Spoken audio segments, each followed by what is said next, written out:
Chapter 10, Channels of Distribution. After studying this chapter, you should be able to answer the following questions in great detail.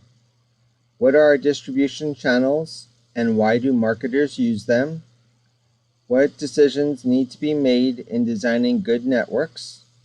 What happens when channel members disagree? Supply chain logistics. Logistics is a term that's been used a great deal since the Great Recession. The reason for this is because when you have a logistics system that is optimal, you save a great deal of money and time, and you have less cash outstanding for inventory than you need to have to cover the demands at present. In other words, when you purchase something at Walmart, like let's say a case of Coca-Cola, Walmart doesn't pay Coca-Cola until you actually purchase it and you scan it and you pay cash or run your card through. At that point in time, Walmart puts that into their accounting as a balance that needs to be paid for that case of soda. At the end of the day, or however they have the contract worked out, Walmart then transfers the money for all the cases of soda or all the Coca-Cola products that were purchased that day to the Coca-Cola bottling plant. By doing this, then, they have a logistics system where they don't actually have to pay for things until they're sold. Not everything at Walmart's like that, of course, but as many things as they can get like that, they will, so that they don't actually have to have cash out until you pay for it. And then they just keep the difference, which is their profit. So the technical way of saying this is the channels of distribution is a network of firms to go from raw materials to finished products and sold to a business or consumer. On page 163 in the textbook has the graphics of two networks, two examples of networks.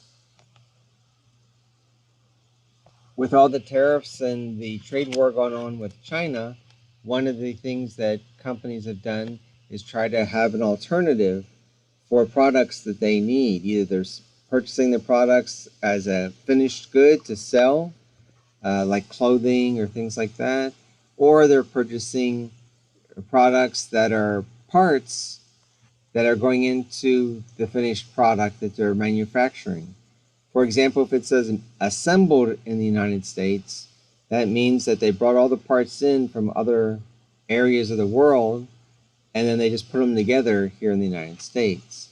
They didn't actually manufacture anything in the United States, they just assembled it. If China has a huge tariff on those parts that you're bringing in, if we put a huge tariff on China's products that are coming in, a optimum logistics system would then have an alternative so that they could get the part that they need at a price that doesn't include those tariffs, in other words, from another country. This would then save them money and they would have a competitive advantage in pricing over competitors that do not have a logistics system that takes advantage of this challenge of the tariffs. There's a push and a pull strategy. Push strategy begins with manufacturing, making products, continues through a selling process to wholesalers, retailers, and consumers. For example, Honda makes cars. They make so many cars and they ship them all over the world. So the local Honda dealer here gets their shipment of cars and then they have to sell them. The Honda dealer did not decide how many cars they wanted, what type of cars they wanted, what color of cars they wanted, what options in the cars. They just are given so many cars and they're told that that's what they need to sell. Now, dealers will dealer trade. If you go in and you say, well, I want that specific car, but I want a different color, they'll try to find another dealer that has that color, and then they'll trade the one they have for that one and bring it back and sell it to you. But otherwise, whatever they have on their lot is what they're trying to sell, and that's a push strategy. A pull strategy does the opposite. The consumer goes in and says, I want this product. Do you have it? And the retailer says, no, we don't. And so the retailer then goes to the wholesaler, which then goes to the manufacturer, or there might be other steps in between there, and says, customers are asking for this product. We want it so that we can sell it. So this then continues through retailer, wholesaler, manufacturer, and then the producer makes the product available. One example of this is the electric car. Tesla has made it so that people want electric cars. Now, Volkswagen had a huge debacle with diesel cars and have needed an alternative to diesel, and electric seems to be their alternative.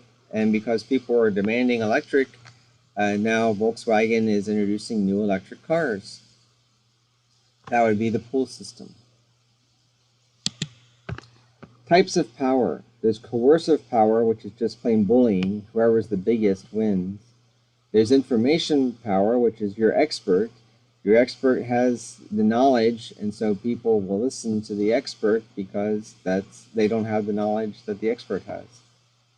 There's legitimate power, the strongest, the biggest, the most money.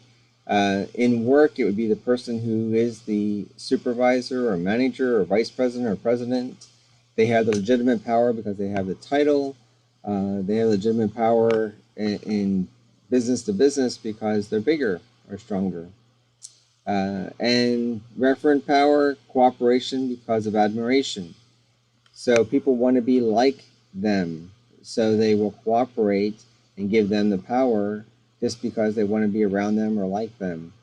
On a personal level, referent power, an example would be a minister. A minister has no power over the congregation.